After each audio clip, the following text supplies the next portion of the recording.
Alrighty, welcome everybody to the What's up, 150th. bitches? That's right, I derailed your shit. Come on, Jed Meshew, you can't do that when I'm here. I I know can do you're whatever the used hell to I hosting want. this. You did International Fight Week. It was that whole big thing. You're proud of yourself, but you weren't here for the last card. So I can do whatever I want. What's up, bitches? This is the Jed Meshew before the battle now. That's what's up. We've been gone for a minute. I don't feel bad about it at all. I've been having a great time. And let's be honest with each other. Let's come on. This is a trust tree. Those are some dog shit cards that we weren't here for. So, Calgary was good. I mean, Calgary on paper had a couple of bangers and was bad. It ended up being an awesome card. Calgary was good on paper. I don't know what you're talking It about. had a couple of good fights on paper, and it was a lot of dog shit. Let's just be honest. Let's call That it. that We're that's straight shooters Hamburg. here. That's Hamburg you're describing. No, Hamburg was dog shit all over the place. Every part of Hamburg was dog shit. Calgary really had a strong main event and then fell off rapidly. We're straight shooters here, and we're gonna shoot you straight. This is the worst pay-per-view I've ever seen in my life. It's just terrible. We've got two rematches. Dillashaw Soto was much worse. That wasn't supposed to be Dillashaw Soto, so I'm willing to give that a pass. Nothing untoward happened. No fights fell off this card. There were no weigh-in issues. This was just straight up as designed. Remember when this was two rematches and a bunch of dog shit. Remember when this was going to be Dillashaw Garbrandt, GSP Nate Diaz, and Rockhold Gustafson? No, because there was never going to be GSP Nate Diaz. Whoever thought that was foolish. Well, that's Dana White, but yeah, you're right. Yeah, he's foolish. But the point of the matter is, my good friend, who you have yet to introduce because you're a bad host, Wesley Riddle, also joining us, pointed out astutely that this card has like 10 fucking people on it that don't even have Wikipedia pages. So that's how you know it's a dog shit event. All right. Can I take the hosting chair back? Is it? I was just trying. You're the one who's got like a movie to go to. I was trying to speed this shit on. No, I'm totally okay with that. We don't. I mean, I guess to that point, we don't have any results really to go back to. We do not. Because we skipped the last two shows because we've done real life stuff and also go to MMA events, I guess. But so last card we actually did all together was Cerrone Edwards, which is crazy. Like a month and a half ago. But anyways, we're just gonna forget about that. Forget about the past. Move on to the future. We got UFC 227 tomorrow night in Los Angeles, California. UFC bantamweight champion TJ Dillashaw, Cody Garbrandt. They're doing it again. Rematch from their November 1st fight. Dillashaw, of course, knocked out Garbrandt in the second round. Back at UFC 217 in New York. Who will prevail in the rematch? We will find out. Rest of the card, kind of whatever, but we will talk about it nonetheless. Let's start on the UFC Fight Pass early prelims. We got Marlon Chito Vera taking on Will Beren, the Beastmaster. I prefer Beastmaster, much easier to pronounce. Who do you like here in this bantamweight matchup? Jed Meshew. I like Marlon Chito Vera because Marlon Chito Vera is not actually a bad fighter, and Uliji Beren is a bad fighter. And that is the type of hard-hitting analysis you're going to get from me tonight. Marlon Vera almost beat John Lineker, and Luigi Beren might not beat me in a fight. So I'm going to go with Marlon Vera by submission. Yeah, this is a pretty clear-cut pick, I think, for Marlon Vera. He's just got a little bit of a skill advantage. I've always thought that he's a little bit underrated. I felt like he's always shown a little bit in his fights that I've been behind him and have backed him up in some fights that people did kind of mount. Did lose his last two, but they were the really top guys. Douglas Silva de Andrade and John Lineker. And then Beren is now 0-1 in the UFC and got pretty destroyed in his last fight. So really inactive on the feet. Vera's pretty active. I think Vera takes this one all 3 rounds. Vera's my pick by a decision. Yeah, give me Marlon Chito Vera here as well. I don't know anything about Beren. I'm not going to be on, or not going to lie here. I've always been pretty high on Chito. I don't think he'll ever be a fantastic fighter, but his kicks are good. His stand-up game overall is decent. I was kind of surprised with his last performance. He fell short in that one to a fighter. I can't remember who it was at the time I picked him. Don't remember the name, but yeah, a bit of a surprising, disappointing performance last time out, but I think he'll be able to rebound here and get a win. Give me Chito Vera here. I'll say inside the distance. I think he'll finish the Beastmaster. Moving on to the what is this? The strawweight division, I believe it is. Daniel Dynamite Taylor taking on Willie Zhang. Wes, I'll go to you first. Do you like Dynamite or Magnum? I don't know a lot about this Weili Zhang fighter, but she does have an impressive record of 16-1. But half the times that fighters like this come into the UFC that you've never heard of that have a record like this, that are from China, they happen to lose in their debuts. I don't know though if Daniel Taylor though is.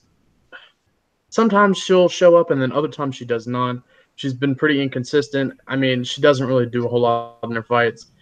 I guess just to make it interesting, I'll take Zhang, but I really just don't know anything about this fight, and it's one that I'm probably not going to pay too much attention to, if I'm honest. So I'll take Zhang. Finishes a lot of her opponents, so let's go with a third-round TKO. Yeah, Zhang's actually not bad. I happen to like Danielle Taylor in general, but the fact of the matter is she's not even 5 feet tall. She's an atom weight, and they don't have the division. And Weili Zhang actually doesn't suck at fighting. A little unproven against actual competition, considering where she hails from and the organization she's been doing her work in before. But this is a woman with actual God's honest stopping power in strawweight division, which is not a thing that happens all the time. She's going to have a significant reach advantage, and she can fuck you up in the clinch. So I just don't really know what Danielle Taylor's plan is. She's going to have to try and take her down, but to do that, she's going to have to eat heavy artillery coming through, and then likely just going to wind up in the clinch and get kneed into oblivion because she's tiny, and that's just the world that we live in. So, yeah, give me Weili Zhang by second-round TKO. I'm going to go Daniel Taylor just to be different, and just because I don't care about this fight, and just because I don't want to talk about it, and because she's an underdog, and I'm picking a lot of favorites tonight. Spoiler alert. Not much of a spoiler because that's the case always. So give me my first underdog, and one of the only ones, Daniel Taylor. Moving on, we got actually a legit flyweight fight. I like this one a lot. Alex Perez taking on Jose Shorty Torres. Jed, I'll go to you. Do you like Alex Perez here or the undefeated Jose Torres? Yeah, this fight's a banger. Honestly, I think Jose Torres is getting slept on a little bit. Shorty had a lot of hype before he came to the UFC. Then he sort of underwhelmed in that Jared Brooks victory. I know he got the win, but it was a little awkward. Well, with Brooks essentially KOing himself, and Brooks was winning the fight up until that point. I think everyone just forgets that Shorty Torres had a week to cut 23 pounds or something absurd so he could make his short notice debut. It's not the case here. He is going to have had more time to get prepared for this. And, I mean, there's a reason he was a hype prospect. Props to Alex Perez just in general for being 19 years old. I don't know. He's stupid young and has 25 fights or whatever because he has just been out here grinding on the circuit and, been in the UFC, got a couple of wins. But at the end of the day, we're picking essentially this is a choice between two flyweight prospects, and I've always been higher on Jose Torres. So I'm going to stick with that and we'll kind of see if I was incorrect or not. Yeah, this is a pretty close fight. I think it's one of the best on the card. Both fighters have a lot of potential, and I think that these two are going to be around for a while, so I don't think a loss is going to hurt these guys.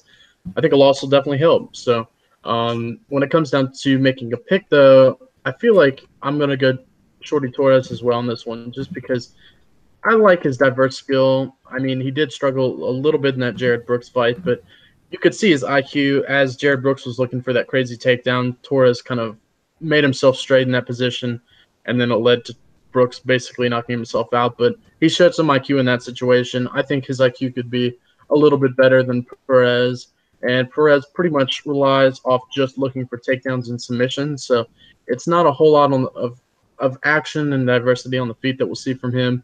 I think it'll be a great fight, a possible fight of the night contender. But I think that Shorty Torres is going to be able to come out victorious. I've got him by decision. Yeah, give me Jose Torres here as well. I'm a little surprised we're unanimous on this one. I was leaning towards Alex Perez for, I guess, ever since this fight was announced up until just a couple days ago.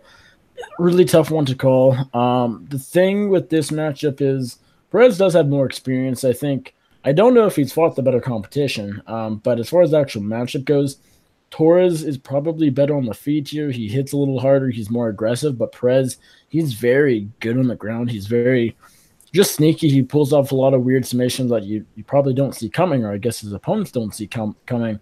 And he might be a little more seasoned considering he does have that experience over Shorty Torres. But and then I guess on the same note, Jose Torres, his debut over Jared Brooks wasn't all that impressive. I mean, it was a slam KO on paper, in the record books. But let's be honest, Jared Brooks was having his way with Jose Torres in that fight. He was finding some success.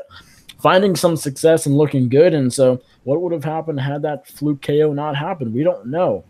Um, I think if Perez gets in his face and tries to wrestle Torres and tries to push him up against the fence, I think he can do pretty well against Shorty. But I think Shorty will be able to, will learn to keep his distance a bit better. And Jose Torres, his biggest problem is his defense in the striking department, and I just don't know if that's something Alex Perez can really threaten Torres with. So that's sort of my key to this matchup. I think Jose Torres will be able to keep this one standing, and that's where he's better than Perez, and that's where he'll be able to outpoint him en route to a decision win. But if this does get up close against the fence or on the ground, Perez definitely does have a chance here. So I wouldn't bet this fight really close, and I think the odds definitely indicate that.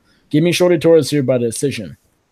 Moving on to the FX prelims, which happen at 8 p.m. Eastern, 5 p.m. Pacific. We got Contender Series' own Matt Saley taking on Shaman Rice, a former World Series of Fighting fighter, making his second appearance in the UFC's Octagon. Pretty interesting one here at 145. Jed, do you like the American or the Brazilian? Were we talking about Sales Moraes? That would be correct, yes. I don't entirely know how I feel about this fight. Mainly because I don't know a ton about Sales. But I do know that Shane Moraes is actually a good fighter, and losing to Zabit Magomed is not indicative of you sucking at fighting. It just means that Magomed Sharapov is super dope. So I'm going to take Shane Moraes purely on the basis of that. Yeah, I wouldn't count Shaman Moraes out in this one. When you look at it, his only 2 losses in his career were to debatably the best featherweight on the earth, or one of Zabit Magomedsharipov, as Jed mentioned, and then one of the best bantamweights on earth, Marlon Moraes. So having those 2 losses, there's nothing bad to say about that. I mean, definitely acceptable. Plenty of people have lost to both of them. But I've been impressed with seeing Matt Sales in some of his recent fights. He even looked good in his 1 loss that he had on his record. I think he's a pretty talented guy. I think this could be a pretty entertaining fight. I don't think we're going to see a lot of action on the ground. I think it'll be predominantly stand-up. And I think that one of these 2 might get finished. I actually went with Matt Sales. I thought it'd be interesting to take him because I think a lot of people are picking Shaman Moraes, and I just wanted to be a little bit different. So really looking forward to this fight, actually. I think it's a tough one to call because their skill set is pretty identical, especially on the feet. But Matt Sales is my pick. Yeah, give me Matt Sales here as well. This is a pretty interesting one. As I said, I like the fight on paper. I think it could be a close one. I think it'll be a stand-up fight, and I think Sales is just a little bit better. We have a lot of other fights to get to. I think this one is worth checking out. I think it could be some fun. But I just think Sales will do a bit better work on the feet.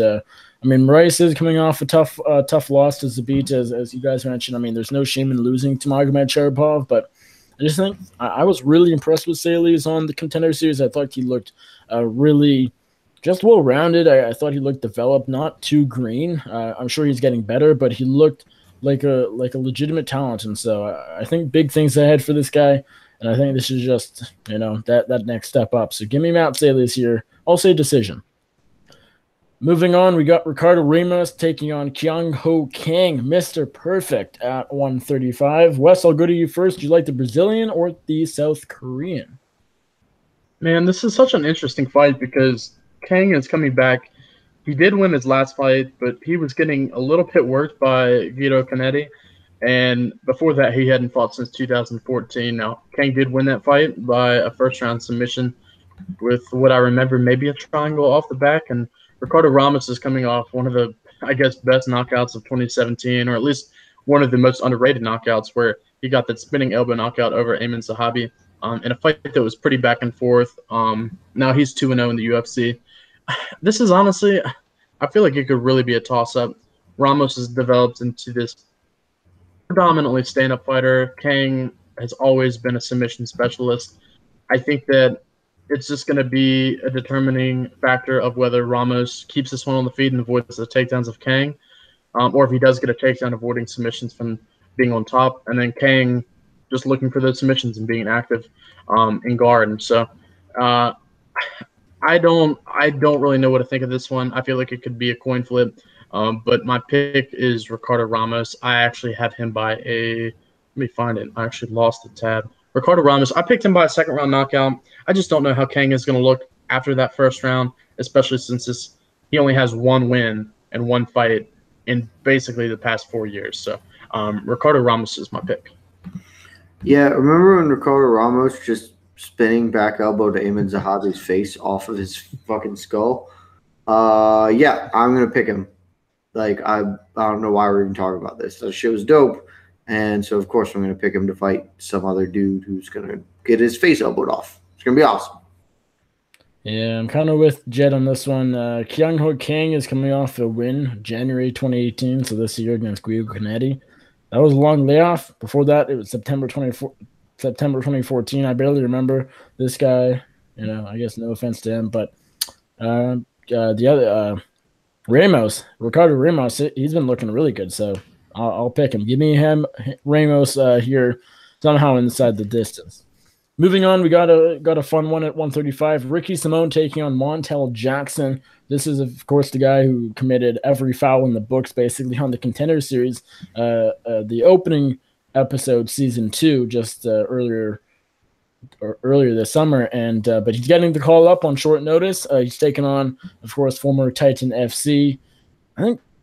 No, Simone was never a champ, but he was a top guy at Titan. So, fun one here at 135. West, do you like Simone or Jackson? I like this fight.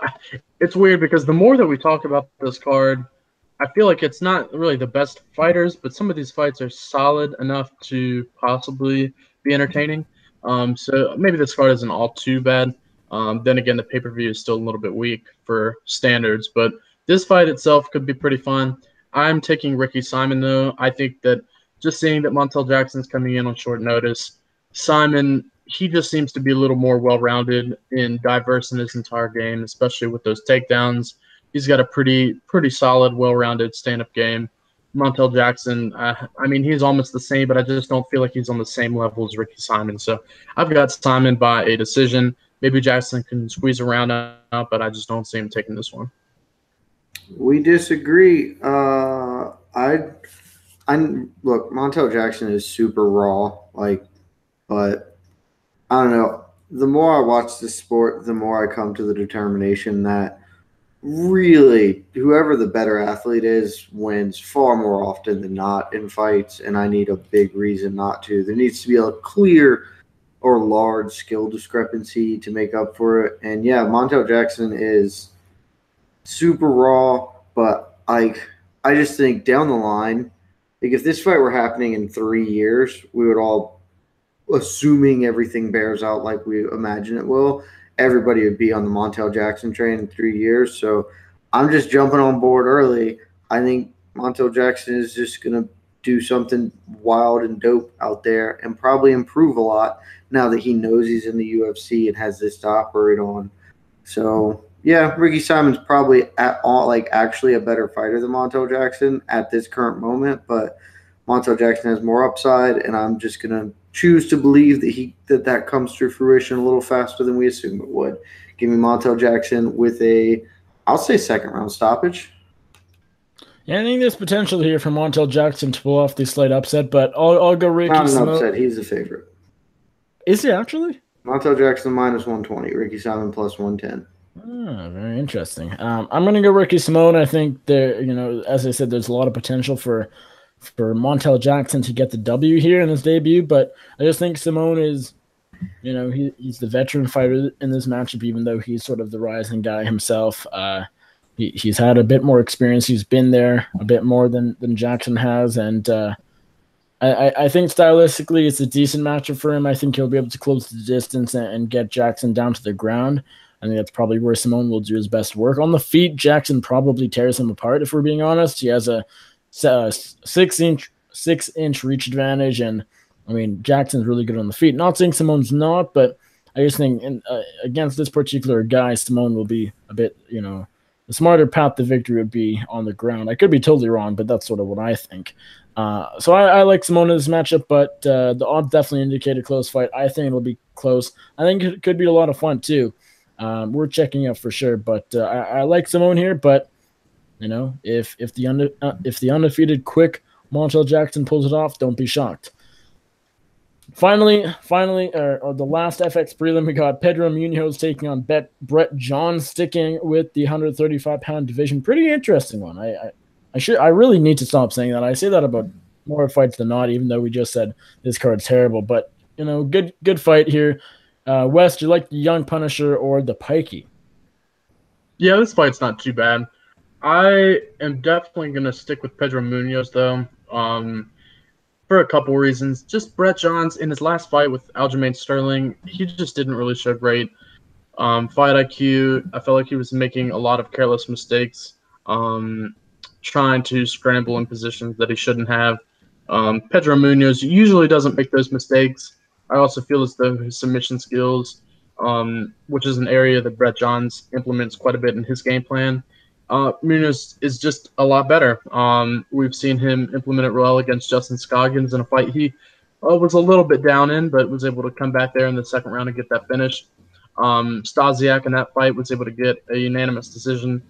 Pretty active with takedowns and also looking for submissions, and then choked out Rob Font before, or 2 fights ago before losing to John Dodson in a pretty close fight, his last outing at UFC 222. I think Munoz is just a little bit better in some of the areas that Brett Johns excels in. And for those reasons, and also just like I mentioned, Johns, his fight IQ, I think it lacks a little bit in comparison to Pedro Munoz. And Munoz has been around for a while. I think he still has some pretty decent game, and he's still a solid fighter that can definitely hang at the top for another few years. So Pedro Munoz is my pick. I've got him. I went on the limb. I picked the second round submission, and that's if Brett Johns makes a mistake and Munoz capitalizes. But I think the more likely pick is probably a decision. I was going to be fun and different, but Wes convinced me. I've been torn. For some reason, my gut has been telling me all week that Brett Johns is just going to get some type of weird-ass tap out of Pedro Munoz.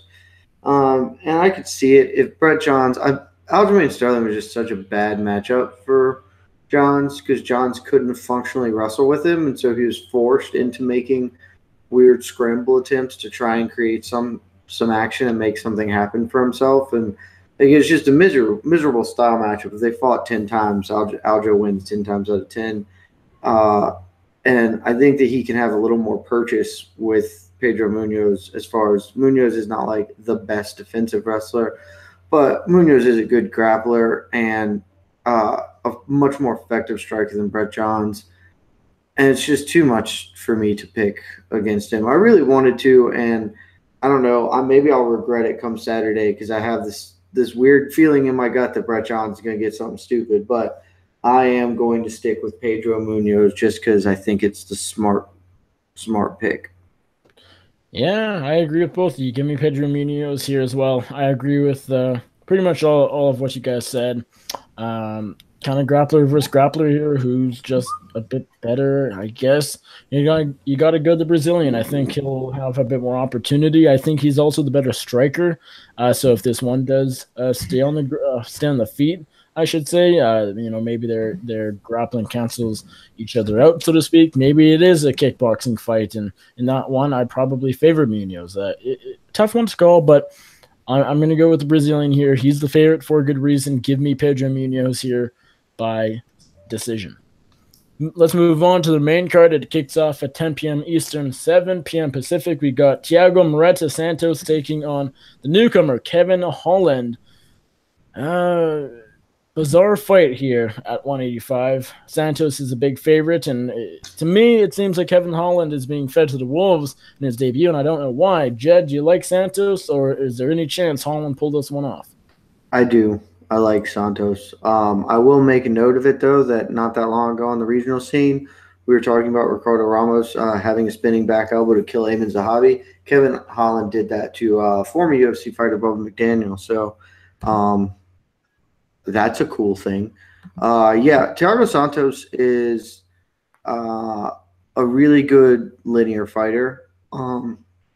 He is – I heard somebody describe him. I believe it was Sherdog, or formerly of Sherdog.com.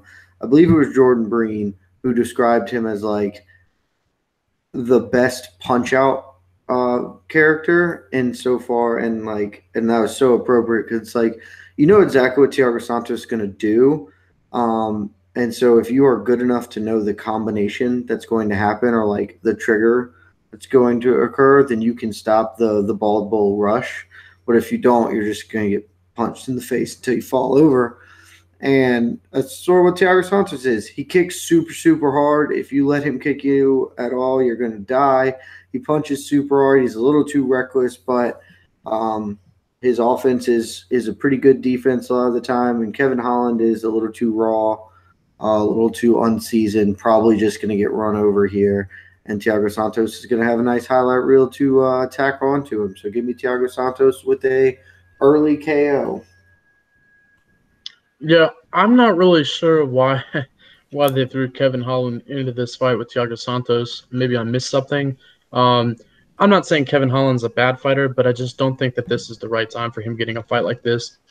I will say that he might have a path to victory, and that's if he can avoid some of the body kicks, and primarily all the kicks of Thiago Santos, and land some takedowns, because we've seen Santos sometimes here and there, especially more recently, just struggle a little bit avoiding takedowns. We saw it in the Meerschaert fight, and then we saw it, I think, in the Anthony Smith fight. I think Smith was able to get a takedown on that one as well. Kevin Holland's pretty good. When he gets fighters down, he's able to keep them there. So maybe if he does that, he'll be able to squeeze out a decision victory. I don't see him getting a finish. But I think that Thiago Santos is going to capitalize with his striking ability, finish Kevin Holland pretty early on, similarly to exactly what Jet said. I've got Thiago Santos. I'm thinking a body kick is probably what's going to end this fight sometime around the 2-minute mark of the first round. Yeah, give me Thiago Santos. I'll complete the hat trick. No surprises here. Kevin Holland, I mean, this guy is a legit talent, and I think he'll do good things in the UFC, but fighting Thiago Santos in your debut, that's a tough outing for just about anybody. And so give me Thiago Santos. No need to talk much further about it. Kevin Holland will do well, but too soon, too early for Kevin Holland in this one. Give me Thiago Santos via knockout. I'll say round number 2. Moving on, we go to the women's strawweight division. We got Polyana Viana taking on JJ Aldrich. Jed, you like Aldrich here or the Brazilian Polyana Viana? Keep this brief. I really like Polyana Viana. I think she has one of the best ground games in the division. From a submission standpoint, obviously you want to talk about like a Gadea who's going to beat the shit out of you, or any of the other women that will take you down and beat the shit out of you. That's not exactly what Polyana Viana is going to do, but Polyana Viana is someone who's going to transition from triangle to armbar to Kimura to back sweep to roll. Like, she is just going to hit a sequence on you that's going to be dope. And I just think eventually she's going to be able to suck JJ Aldrich into a grappling fest. Aldrich has not been a tremendous defender of takedowns. At some point, she's going to get caught on the floor, and that's going to be hot lava, and that's going to be the game. Give me Polyana Viana by submission.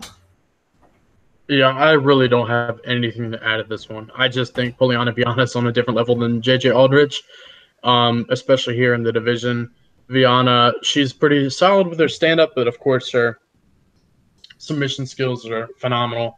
I think that she'll be able to close this one out sometime in the first round. So give me Poliana Viana by first round submission. I guess really anything is possible. She's really crafty and diverse. So we'll see what stuff she throws up and what she's able to wrap around and finish with. Yeah, I mean, if I'm being totally honest, I don't care about this fight. I mean, I'm going with the odds here. Give me Polyana Vienna. Seems like she should be the favorite, and from everything I've seen, looks like she'll get the job done. Give me Vienna here. I'll say by decision, maybe a submission. I guess she's never gone to the distance, so that's interesting. So you know what? I'll say submission just to mix things up a little bit. Moving on, we have a featherweight fight between Killer Cub Swanson and Renato Moicano. Fun one here at 145. Jed, you like Swanson the vet, or does the rising star in Renato Moicano do it for Brazil and get it done against Cub Swanson? Taking Renato Moicano, you guys, we've been doing this a while. You know, I've been pretty high on Moicano. I think I picked him in his last 7 fights or however the fuck many he's been doing this. I definitely picked him over Ortega. I definitely picked him over Qatar. I picked him to beat Stevens. I just think Renato Moicano is a pretty good fucking fighter. And I don't know. I've just call me an asshole. Never super been sold on Cub Swanson as a fighter. I don't know why. But it's just, I don't know. He's lost to every good fighter he's ever fought. And that's just it. Who is the best fighter Cub Swanson's beat? He's got some okay names on his record, but who is the actual best fighter Cub Swanson's ever beaten? It's got to be Dustin. It's got to be Dustin Poirier. Definitely Dustin Poirier. But that's featherweight Dustin Poirier. Dustin Poirier was not a great fighter. I mean, realistically, Jeremy Stephens is the best fighter he's ever fought because I think Dustin Poirier at featherweight sucked. I mean, it didn't suck, but he was whatever, and that was Dustin. That was before he became Dustin fucking Poirier. Lightweight baller ass DP. So Jeremy Stephens is the best. I mean, well, realistically, Tetsuya Kawajiri is actually the best fighter he's ever fought based on resume, but it was also Kawajiri's fucking old, so whatever. It's just, I don't know, man. I've just never, every time he has ever faced a top flight fighter, he's lost, and I think Renato Moicano is a top flight fighter. That's it. I think these odds are stupid. Are they still as dumb as they were? Yeah, him being a plus 265, that seems long just because Moicano's not going to get him out of there. Moicano is going to do that thing where he's adopted where he wants to play range striker and just kind of outpoint Cub Swanson, and Cub Swanson's a good enough boxer that he can keep it close. And, this is going to most likely be a 29-28 decision. So if it's that kind of competitive, these odds are stupid because, Cub Swanson could just fucking swing one round. But yeah, I think Renato Moicano is good, and I think Cub Swanson loses to every good fighter he fights. That's it. That's my analysis. Yeah, I'm also taking Renato Moicano in this one. I saw a video by a Facebook page called MMA by the Numbers that slightly convinced me even more. I'd already picked Moicano, but it just kind of went over some of the statistics that Renato Moicano has posed, especially with the stand-up game. And his striking statistics are on a completely different level, basically ahead of almost every single fighter that is in the featherweight division. He lands 5.82 significant strikes per minute, which is second behind Max Holloway, according to these statistics. And then the strike differential, which I'm going to pull up as well, I think he leads in the weight class, landing 2.45 punches more than he absorbs, which is pretty impressive. It shows that he is really hard to hit. And sometimes Cub Swanson, he'll throw in a lot of volume, but he doesn't really land a whole lot.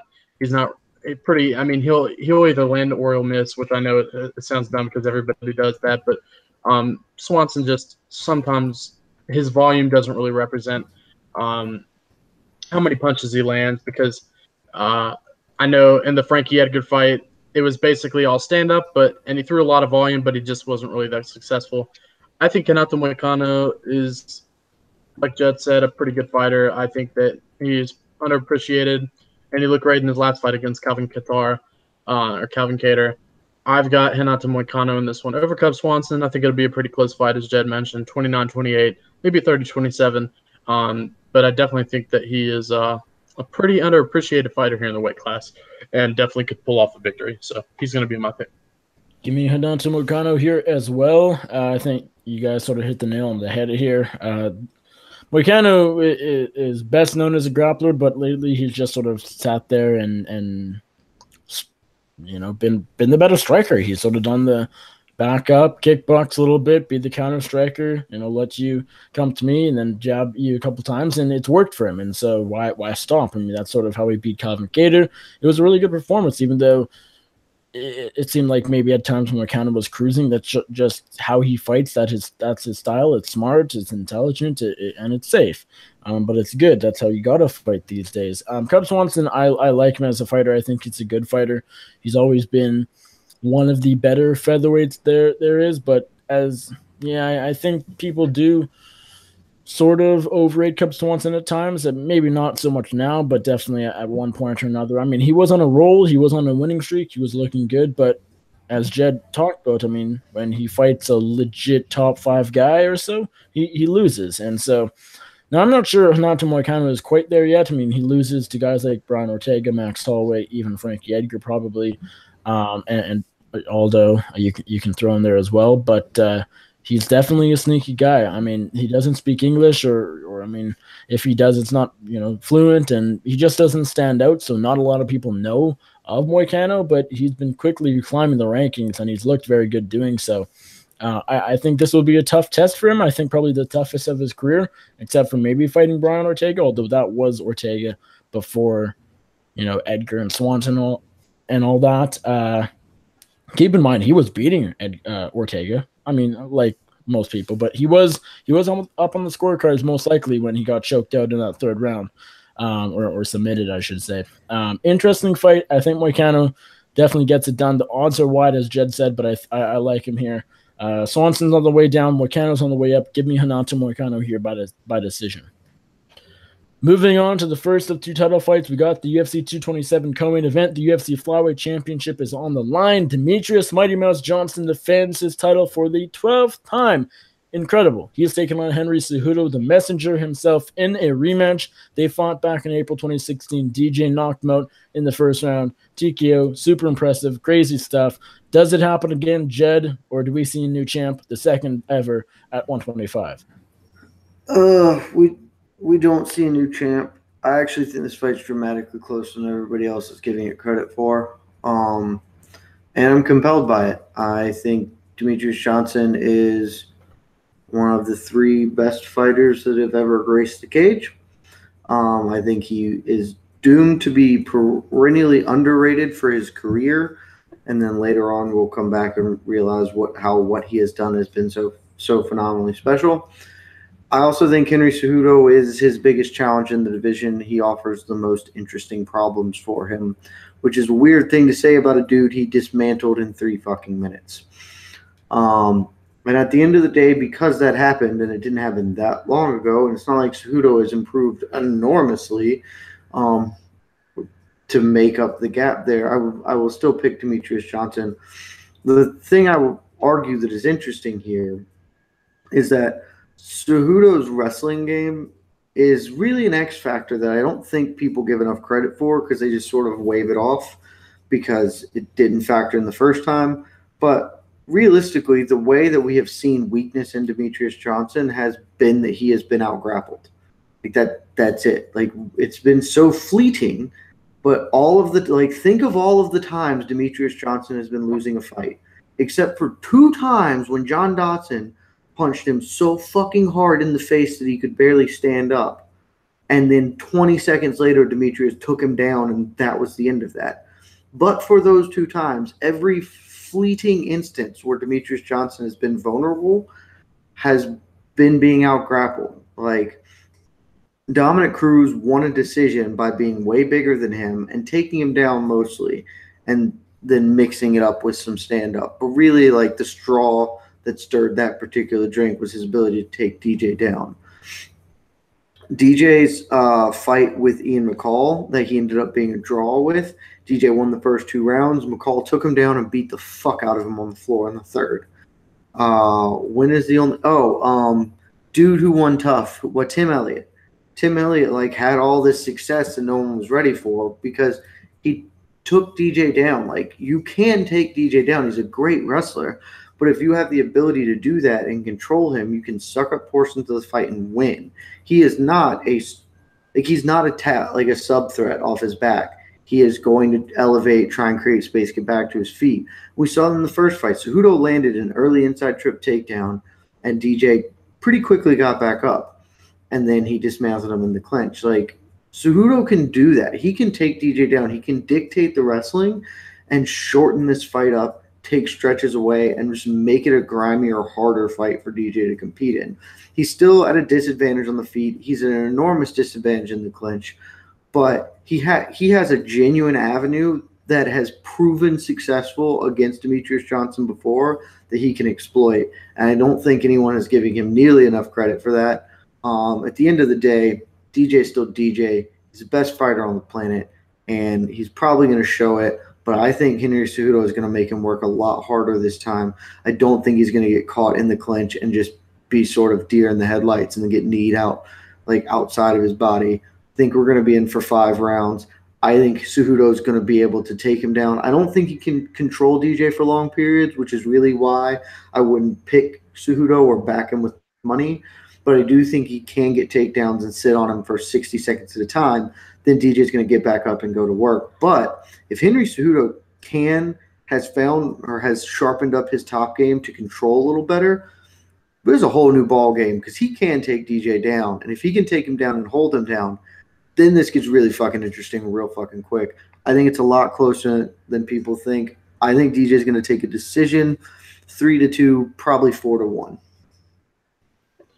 Yeah, I don't want to elongate the point, but Demetrius Johnson's one of the, I guess, the greatest fighter of all time, one of the top 2, top 3, top 5. I will say, and as Jed mentioned, there's no reason you can't count Henry Cejudo out because he's probably the number 2 guy in the weight class. I mean, he did lose that debatable decision to Joseph Benavidez, and he got finished early against Demetrius Johnson, but it's not like he looked bad in those fights. And of course, the Demetrius one, he did get stopped early, but I mean, we didn't get a chance to see him in the entire fight, and he didn't look too bad up until that point. So I wouldn't count Henry Cejudo out. I'm not saying that he's got really a shot to win, and I know this is MMA, anything can happen, but I think that he can definitely last all 5 rounds in this one. But just Demetrius Johnson's skill set is, I believe, on a different level. Jed talked about the points of the wrestling game. That's probably the most that Henry Cejudo has going for him. But seeing that Demetrius Johnson has always been pretty effective with the stand-up game, and despite losing or at least getting taken down quite a bit, he's able to stand up quick and make quick work of either shooting for a takedown himself and landing it, which he is pretty successful with, or just his tremendous output on the feet and landing quite a bit of punches and being just quick and flashy in and out with different strikes. So for all those reasons, I think Demetrius Johnson is going to take this one. I think he's going to take 4 of the 5 rounds, give Henry Cejudo 1, possibly with some of those takedowns. I think Cejudo will land a lot, maybe like 5 or 6 in the fight, but I think the Demetrius will land maybe 1 or 2 on his own, just surprise some people, catch Cejudo off guard, just because Demetrius is pretty quick, and then just be more effective on the feet throughout the fight. So Demetrius Johnson is my pick. I've got him by a 49-46 decision over Henry Cejudo, and I guess, did he already break the record for title defenses? So I guess he'll just add another one to a record that nobody's ever going to beat. Yeah, give me Mighty Mouse here. Give me Demetrius Johnson to retain the flyweight title. I don't have as much to say. I do think this will be a lot closer than the rematch, just like you guys think. I do think it'll go to the judges. If Johnson pulls it off inside the distance, again, I won't be shocked just because Johnson could knock out Cejudo in the first round. He could submit Cejudo in the first round. He could knock him out in the 5th, submit him in the 5th, and nothing really would surprise me because Demetrius Johnson is just that good that he can really do anything, and it'll be sort of like, all right, I didn't exactly predict that, but I'm not shocked in hindsight that he was able to do this, because he really does everything just fantastically. And so Cejudo, his best chance is on the ground, of course, as Jed talked about more in depth than I will. Get DJ on his back, take him down, try and tire him out a little bit, although that's kind of impossible. Just maintain control. That's how Henry Cejudo can win this fight. Now, will he be able to do that? No. DJ is just too quick. He'll be able to keep this one standing for the most part. Now, I do think Cejudo will take him down. I mean, if I'm predicting that specific stat, I do think Cejudo will land at least a takedown or two. I just don't think he'll be able to do tons with it, and even if he can, it'll only win him a round or two, and that just isn't enough to win the fight against DJ and win the title. And so I like Demetrius Johnson. This guy's the best fighter on there has ever been. I don't think there ever will be a better fighter, at least not for a long time. This guy's great, and I think he keeps the winning ways going. Give me Demetrius Johnson via unanimous decision. All right, time for the main event of the evening. The UFC's Bantamweight Championship is on the line when champ TJ Dillashaw defends his title against teammate turned a bitter rival Cody Garbrandt in an immediate rematch. Jed, we saw this not even a year ago. Dillashaw knocked out Garbrandt in the second. He was the underdog going in. He was the title challenger. Things have changed, of course. He is now the champ yet again. Garbrandt back in the challenger spot. How does that impact the fight, and who do you pick here? Taking TJ Dillashaw. I think he's the best bantamweight we've ever seen. I think that there's a non-zero chance. It appears, honestly, an increasingly likely chance that Cody Garbrandt is more a guy who got the right breaks at the right time and put on the performance of his life and the biggest stage of his life than it is he is some wonderkind who's going to change the game entirely.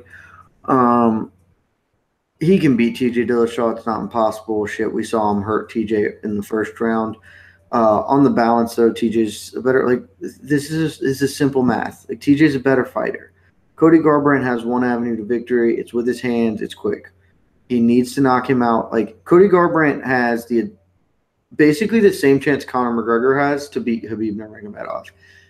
Conor has probably 10 minutes to knock out Khabib, or else his power is going to go away, and then he's just going to get his ass handed to him. And that's pretty much what happens here, only instead of Garbrandt's power fading, because we don't realistically know that his power is going to fade, TJ's just going to have him solved. Cody's got 5 to 10 minutes to get this shit done before TJ figures out everything that's going on in that cage and then starts hustling him, because that's exactly what happened. Cody was piecing him up for 5 minutes, then TJ figured it out. He figured out that, okay, I can compete at boxing range, but I'm losing. He has a little more pop in his hands, a little faster. My feints and step switches aren't doing it. But if I just step outside of that range and go to kicking range where I'm more dynamic than him, he's fucked. And that's exactly what happened. He fucking tooled him up. As soon as that happened, he knocked him out.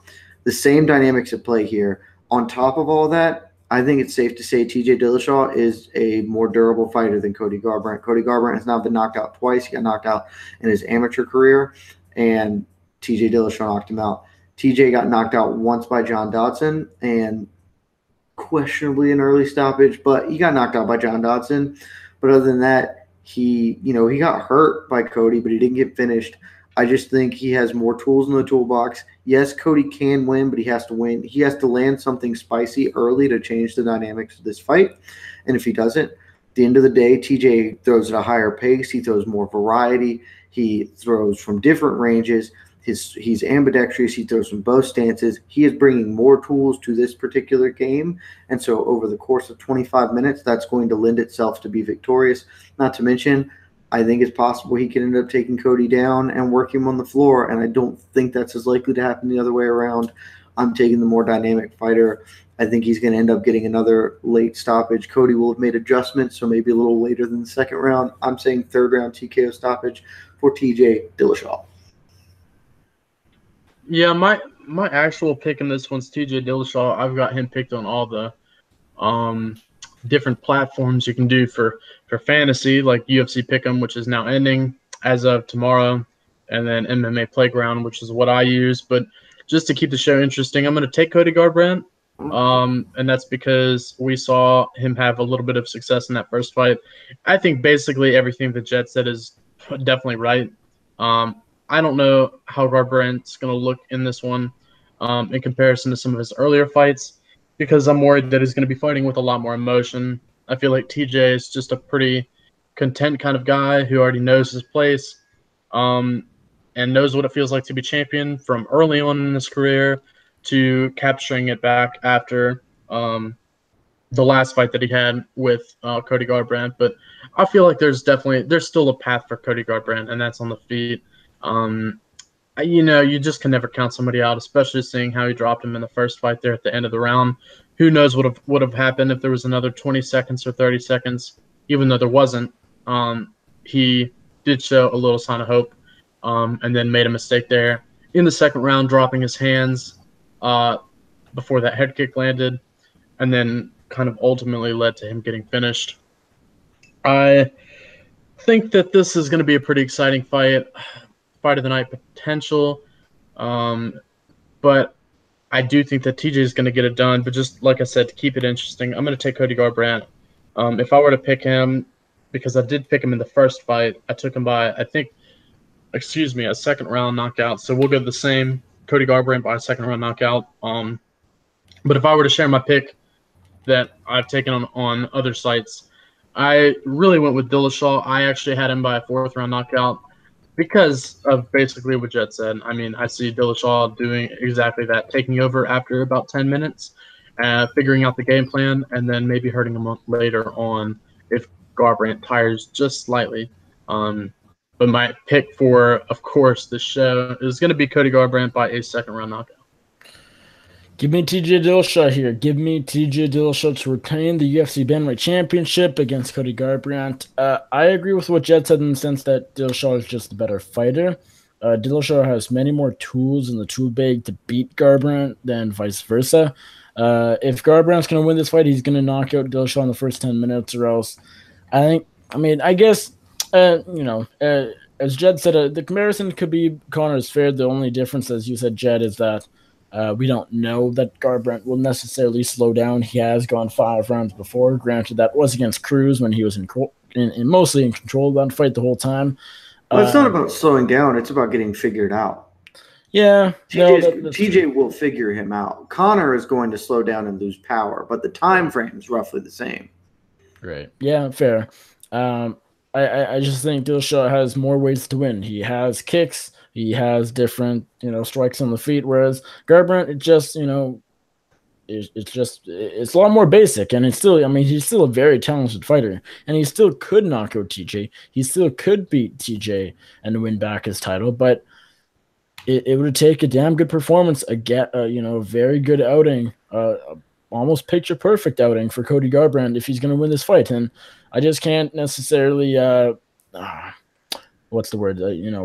on Cody Garbrandt showing up entirely the best he's ever been, because I think that's what he'll have to be to beat TJ. Dillashaw, just more tools, and I think that's what this one comes down to. Give me the UFC Bantamweight champion to retain the title, pick up another first title defense against Cody Garbrandt. Could be a very interesting fight. I assume it will be. Probably fight of the night. We'll talk about our bonuses a bit later on, but I do hope this one goes later than the first fight, just because I think it could be a lot of fun back and forth. And seeing how their styles match up against each other will be a lot of fun. But I'm looking forward to seeing how different it is to the first fight, because I feel I didn't learn much in that first fight. I learned that Garbrandt has power. I learned that Dillashaw has power. Those are things we already knew. So I'm looking forward to this one a lot. Can't wait. But the pick here is the Bantamweight champion, TJ Dillashaw. I'll say by unanimous decision. I also do just want to throw out real briefly, I have been super bothered or concerned, however you want to put it, by Cody's interviews beforehand. Like, I don't know, man. He does not seem like he is in it in the right ways. Like, I question his headspace, everything. He seems very, agitated and jittery, and, he doesn't – TJ just feels very straightforward, very analytical. This is it. I'm going here. Garbrandt is jumping around in interviews and stuff. Maybe not. That's all just smoke and mirrors or whatever. He gets in the cage, he'll settle down, but he feels very erratic and not like he's dialed in for this fight, and he needs to be fucking dialed in if he's going to win. That's interesting. Okay, let us move on to our bonuses, our underdog pick of the week, and everything else. Wes, I'll let you go first. Who do you got for performance of the night, fight of the night, and your underdog pick of the week? My fight of the night. I mean, I want to be different, but I feel like we're all going to go TJ Dillashaw, Cody Garbrandt. I'll be different because I don't want to be boring. I don't want us all to pick the same thing. I'm not going that if it makes you feel better. That does make me feel better. Co-main event could be good. Swanson Moicano could be good. I'm going to go earlier on the card. I really like Matt Sales versus Shaman Moraes. They're both stand-up guys. Could be a pretty entertaining slugfest. That's my fight of the night pick. My two performances, I'm going to give one, I guess because I picked him, Cody Garbrandt. Either one, whoever wins by knockout, one of those two is going to get a performance, almost a guarantee. The second one I'm going to give to Thiago Santos. I think he lands a brutal body kick, finishes that one. And I guess I didn't pick a lot of underdogs, but I'm more confident. You have three. Four. I'm sorry. Confident. You have four underdogs. That's a lot of underdogs. Okay. I'm more confident in looking at the two that I were looking at the most. I'm more confident in Ricky Simon or Simone beating Montel Jackson than Cody Garbrandt beating TJ Dillashaw. So I'm going to take Ricky as my underdog pick for this card. Okay. My fight of the night, I'm taking the co-main event. I went in depth on it. I think Cejudo's going to get around, maybe two. I think we're going to see DJ have to work. I think it's just going to be a competitive, fun fight, so I'm taking that one. Performances, TJ's going to get a knockout. I think I agree with Wes. That's going to earn him a bonus any way you slice it, realistically. And I'm taking Polyana Viana. I think he's going to get some type of submission, and so it's worth it just kind of to bank that they're going to reward the submission over a couple of the knockouts that could happen earlier. I almost picked Santos as well, so there you go. My underdog, I am taking one on the card. Jose Shorty Torres is my one underdog pick, so he is my underdog of the week. I'll add one thing real quick. I feel like this Polyana Viana thing could be similar to what they're doing with Cynthia Calvillo. Maybe they think that she's going to be like this huge superstar that's going to like envelope into being like a possible contender one day. And that's what they did with Calvillo, because she came in and everybody was like, oh, who's this like unknown fighter fighting Amanda Cooper on the main card in the third fight. So I feel like it could be something similar to that with Viana in this case. Definitely could be.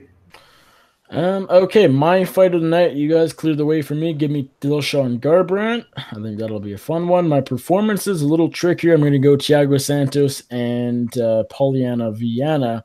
My underdog, I have a few options. I have, I think, 4 underdogs I'm picking. Daniel Taylor. What's that? You do. Taylor, Torres, Sales, and Simone. Yes, I didn't realize Sales was he was the favorite, I think, going into this fight. They're pretty close to pick them. My underdog pick of the week, I'm going to go Matt Sales. I was planning on going Ricky Simone or Daniel Taylor or probably Jose Torres, actually, but now that I see Sales as the underdog, give me that for my underdog pick of the week. And that brings us to DraftKings. Say that again? Bring us home with the DK team. You want to go first, or? You can. You already got the mic. All right. My DraftKings team is as follows. The UFC Bantamweight champion TJ Dillashaw. We got Montel Jackson, Matt Sales, Jose Shorty Torres, Thiago Santos, and Pedro Munoz. Okay. Alrighty, I'll go ahead and I'll give mine.